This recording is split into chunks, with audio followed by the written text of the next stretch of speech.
Start.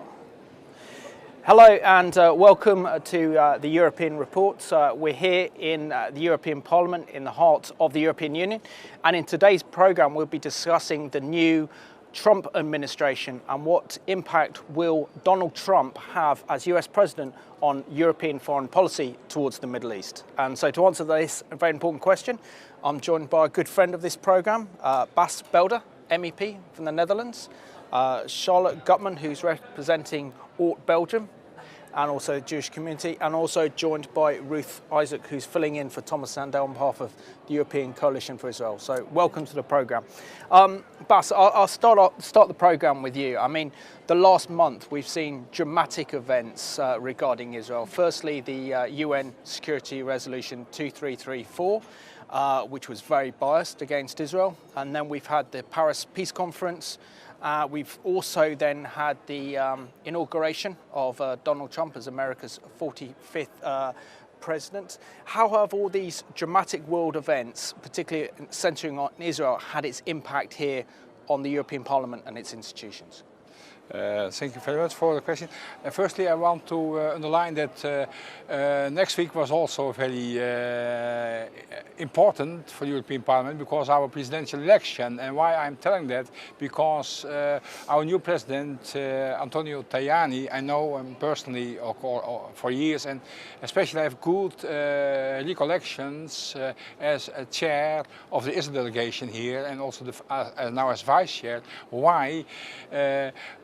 When he was chair, he went with a big commercial delegation, trade delegation to Israel, and he reported fine to all the members of my delegation when he was back. So I have an open door for strengthening the European-Israeli relations on this new position. He's in favor of an open door policy, and he has a good heart for Israel. And last year, for example, when we spoke about anti-Semitism in the Jewish communities, he was heavily involved and so very active.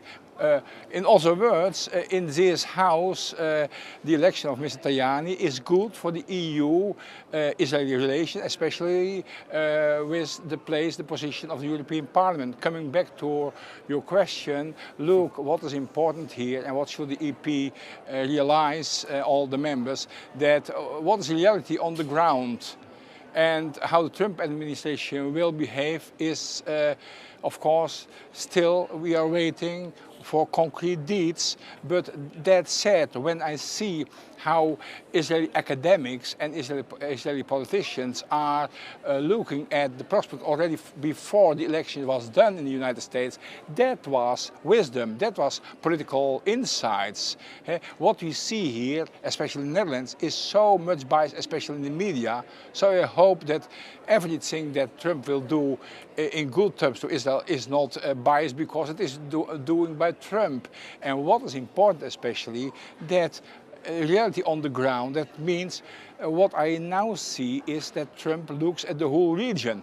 And that is the right approach also for the European Union. That means that in the Arab world, the Israeli-Palestinian conflict is not number one, totally not. I learned this morning even number 5 or lesser. So a regional context, and all that said, Mogherini and the like, they should look at the United States, what they are going to do, and also Absolutely. To come by with this new administration. So let us see. There's also a lot of talk about the rhetoric of Trump. There's also a lot of European rhetoric. You should come down to the reality, and it means when you are in support of a two-state solution, you should look at the whole region and to be supportive of it, and also to have a clear eye what the American interests are in the region. For that plays the tune there, not Europeans. Absolutely. Otherwise we could face fireworks. So it's going to be interesting in the months ahead. And Charlotte Gutman, warm welcome back to the programme. It's good to see you back here. You know, you're doing a lot of very good work in the community here, but you're also here to represent Belgium and also in UNESCO. So briefly, can you explain what your organisation does and why it matters? World Ort is an international non-sectarian educational organization. We are an NGO represented at UNESCO in the liaison committee to this organization, and we have in our deeds lots of humanitarian projects that we achieved worldwide. Excellent. Also. So firstly, what's your reaction to UN Resolution 2334 that looked to impose a Palestinian state on Israel and also the recent Paris Peace Conference? So I must tell you that I was shocked, but not as much as if I would have heard it the first time. I was in UNESCO on April 12th when they voted already against Israel, and it was clear to me that this was the extreme limit of an amazing propaganda campaign because the enemies of Israel are very efficient in this field of explaining lies and using turn speech against Israel. And it's the main tools that became efficient to the ends and this extreme limit that UNESCO and UN voted against the interest of Israel, forgetting the historical past of Israel with this part of the world, with Jerusalem. And this is really the extreme caricature that the world accepts without really reacting to it. And what can we say? It's ignorance. People are not educated about our history in the world. And the temple of David and Solomon in Jerusalem has been reduced to a very little thing, and it's the beginning. It's the beginning. It was already destroyed by Nabucodonosor first time, and then the second time by the Romans in 70 in our era. So it's ignoring the history, the facts, because Islam was created much later. Absolutely. And the Ottoman Empire in this region just ended in the 15th century, if I'm right, from the 7th to the 15th century. And you cannot ignore that they came after the Jewish existence, and so it's disturbing. We are a part of a people that are considered by the Christians, and thank you very much for your support in these difficult times. And I must say that I'm shocked. Yes, I'm very shocked, especially when I talk to people who have more experience at UNESCO than I have, and they tell me, you know, your enemies are coming with suitcases full of envelopes and distributing them in the corridors of the UNESCO. So I'm not saying it, I'm just repeating you what I heard. So I didn't see it, but that's what people say. So it's just an amazing, demonic, creative organization that makes me link it to the Nazi propaganda in my thesis that I did, and every day it's just confirming. Absolutely. So we need to reaffirm our commitment that that Jerusalem belongs to the Jewish people, and this is the home of the Temple Mount, which was the first and second temple, and there's no denying history. Ruth, I want to thank you so much for standing in for Thomas Sandell, who's going to be speaking in US Congress next week, and you deserve a lot of credit for the way you helped organise the ECI rally in Paris. What was it like to be there with so many Christian and Jewish supporters of Israel in protesting against the Paris Peace Conference? Okay. So first of all, I want to say that it was wonderful. I really enjoyed it.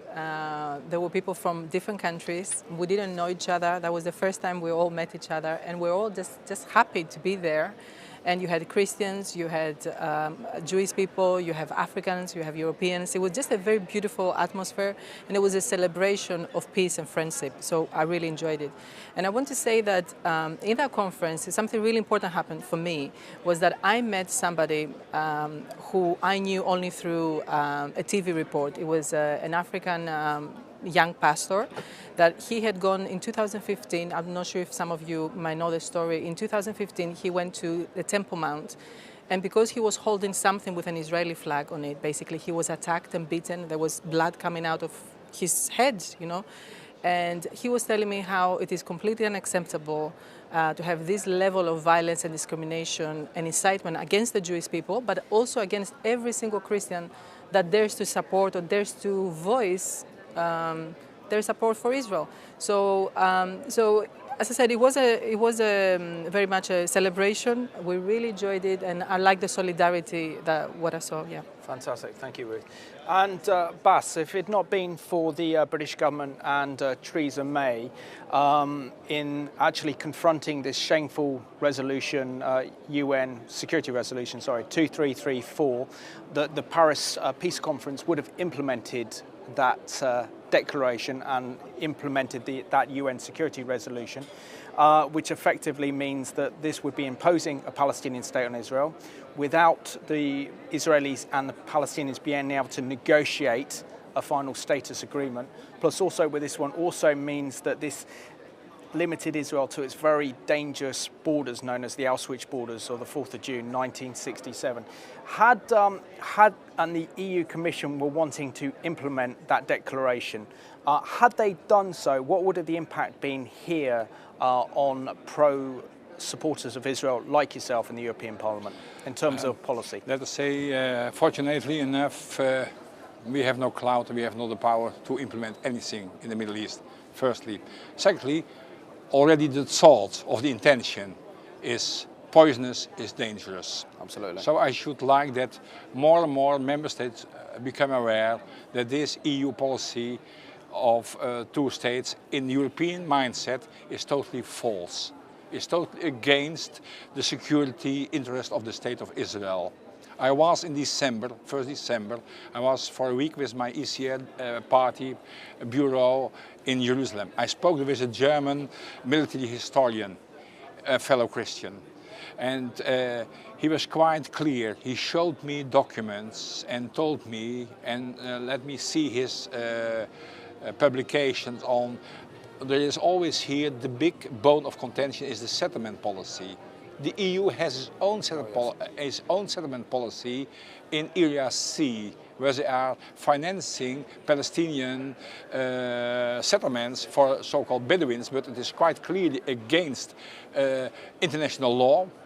For who has there the say? The Israeli government. And the Israeli government has let the things go too far, in my view. And now is a confrontation. What is there? There is an EU settlement policy in Area C. So that is preventing a real negotiation process. So who is the obstacle to peace, to a peace process, to even the beginning of a peace process?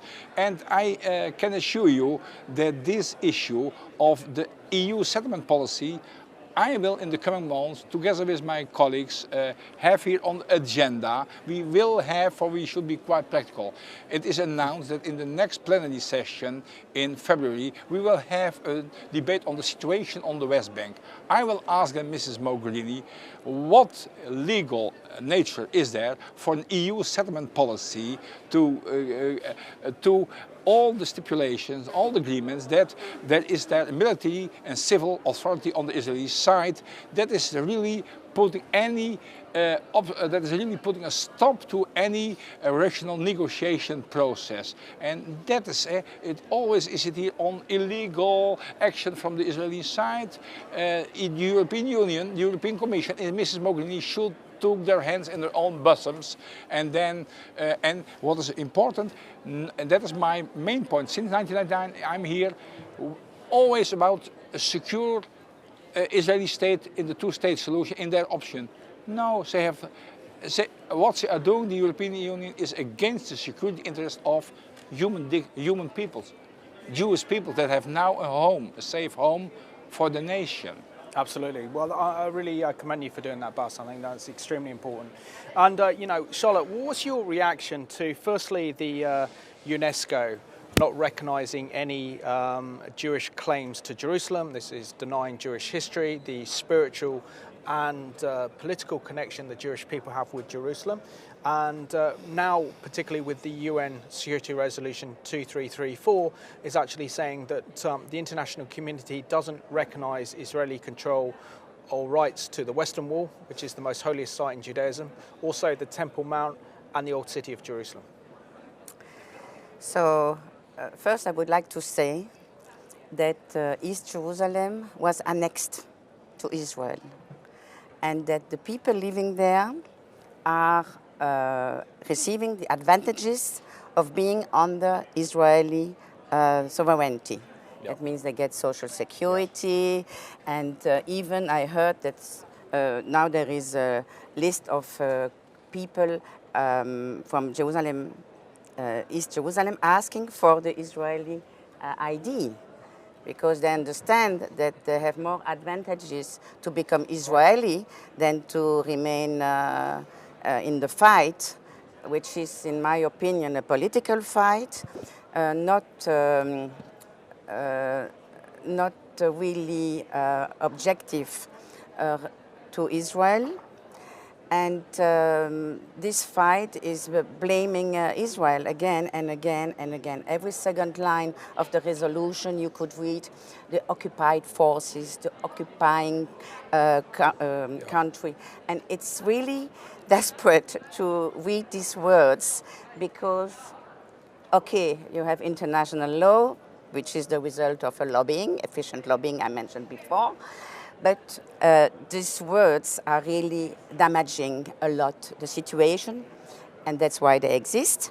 But also, they have absolutely no justification for this part of the world, because occupation is about an invader coming into a sovereign country. If you want to look back to history, maybe you get back to the tribes of Israel, to get back to sovereign countries. So because this region has been occupied again and again until the British mandate. Yeah. So, and the San Remo Treaty, that we all know, that was signed in 1920, was clearly acknowledging the country for the Jews in this part of the world. And when you read the chart for the Palestinians, you still see, and these charts were written in 64 and revised in 68, Yep. you can read that they consider Palestine to be on the place of Israel. Now, the word Palestine is also misused in a way, because Palestine was, I think, mentioned by Adrian, the Emperor Adrian, the Roman, and at the time, it was not only Muslims, it was also Jewish people, Christian people. So it's not relevant. It's again a big lie, but because it's being repeated and repeated and repeated, people start to believe it. Even the most educated people start to believe in the lies. And Goebbels said, the bigger the lie, the better it will be believed. Absolutely, and that's why truth is such a powerful weapon, and that's our strongest weapon. Ruth, in terms of mobilising Christians in supporting Jerusalem by letting our political representatives know the crucial issues, and particularly the security issues that Israel face, what role does social media play in mobilising grassroots supporters? Okay, so I think the impact that social media play is enormous, basically, and there is a lot of lies, like our colleagues just said, and therefore a lot of people nowadays, they are Facebook educated, you know, they will not get their education from university or from home maybe, you know, so it is really important that we use social media to speak up and offer counter narratives to the lies and the propaganda that we see clearly, you know. Some of this propaganda is very, as we said earlier, it is quite professional, you know, the work that they're doing. And as Christians and as ordinary citizens of Europe, we should not be afraid to use social media to come back and tell the truth. Unfortunately, Europeans are not as good, maybe as other nationalities in using social media regarding political issues, but it really makes a very big difference, and I would encourage all of our viewers to make sure, including our politicians, friends, to make sure that they offer the truth. Absolutely, and you do a great work on the ECI's social media, including Facebook and YouTube, so well done for that, Ruth. Coming down to the last 5 minutes of the programme, so I think we need to have a look at the impact that Donald Trump's presidency is going to have on Europe and European institutions and European foreign policy. I know that, Bas, you're a passionate supporter against the Iran deal. What do you think the impact of Donald Trump now being America's 45th president, and he's already expressed views that he's very much against this Iran deal, how will this have then an impact on EU relations with Iran, and more importantly, how will his presidency have an impact to prevent Iran from developing the world's most dangerous weapon, which is a nuclear weapon? I must say it is quite interesting that, especially in the last weeks, there's a lot of stuff from excellent Israeli experts on a second chance. What is the second chance after the bad deal of the presidency of Obama delivered here by Mogherini, because they were going along, of course, that there is now a presidency with Trump that wants to reverse this bad deal, and that is, and what is happening, that the second chance is that. And I totally share this, the analysis of several experts on the Israeli side, that there should be a strong and new American-Israeli partnership. Absolutely. That don't tear up the deal, for that then it is Israel's fault, the Iranians go along, not renegotiate, but look at the weak points and be very solid and really uncompromising on Iran, what Iran is doing, not only with the Iranian deal, but also share intelligence on hidden spots, what they are doing, their program, and also what is very important, that the military option should be on the table. There should be strong pressure on the Iranians, and then the Europeans should come along. And what is Iran at the moment doing in the region is totally destabilizing. So it is quite obvious, when there is a strong American-Israeli cooperation and Trump is giving deeds with his words, then I want to see what the Europeans are doing, because what they are now doing is so only business, and with totally disregard of their own security interests, let alone of the precious security interests that they always proclaim that they are backing the Jewish national state. And that is a lie. What they are now doing with Iran, for this totally in contradiction. So I am putting my hope on a strong American-Israeli relationship with the military option on the table, for that counts in that region. Absolutely. That's a very good analysis, Bas, and I totally agree with you. Charlotte, we're coming down to the last 2 minutes and a half of the programme. It's gone very quick. I have to ask, what is your opinion on Donald Trump's presidency, in particular the policy move to move the US Embassy from Tel Aviv to Jerusalem? What impact will that have on Israel? What impact will that have on the Jewish community worldwide, realising the world's one and only world superpower recognises Israeli sovereignty over Jerusalem? It would be a nice achievement. It would be a miracle, which I consider Trump to be somehow. Even if he is a character, I think, I hope that my first impression will show in the end. For more than 2,000 years, we are praying next year in Jerusalem. And so, you know, there was the Jewish exile by the Romans 2,000 years ago. So, yes, it would be a miracle, and I hope it will take place someday. And what impact do you think this will have on the rest of Europe? Because this goes contrary to European policy. Yes, yes, because we are in a contradictory situation. Absolutely, it's not really politically correct to say that the embassy will be in Jerusalem, but still, it would be an amazing recognition for what Jews have done in this world, for what Israel has achieved so far on the different levels that I don't need to mention. It can be any level. And I hope, and we pray, we continue to pray for next year in Jerusalem. Absolutely, that'd be an amazing celebration.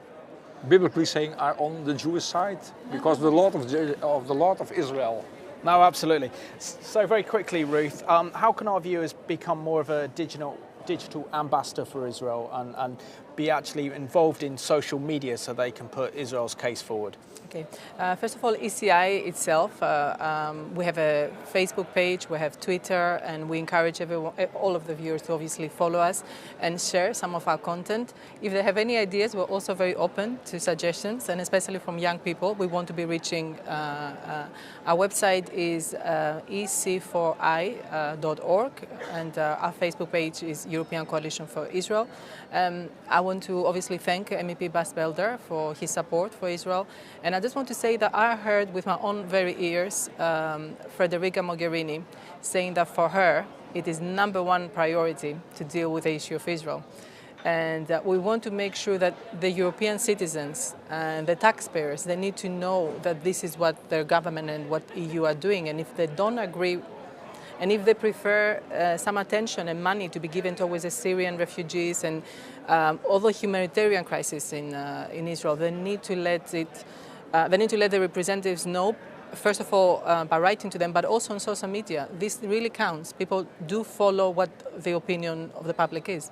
Excellent. So I just want to thank everyone for being on this edition of the European Report, and want to thank you for watching this programme here from the European Parliament in the heart of the European Union. And as we discussed, I mean, we're seeing monumentous events shaping our world today, and that's why it's important that we keep our political representatives to account, particularly over important issues like Jerusalem. And also be very interesting to see what happens if America moved the embassy from Tel Aviv to Jerusalem and the fallout here in the European Union. So thank you for watching today's programme.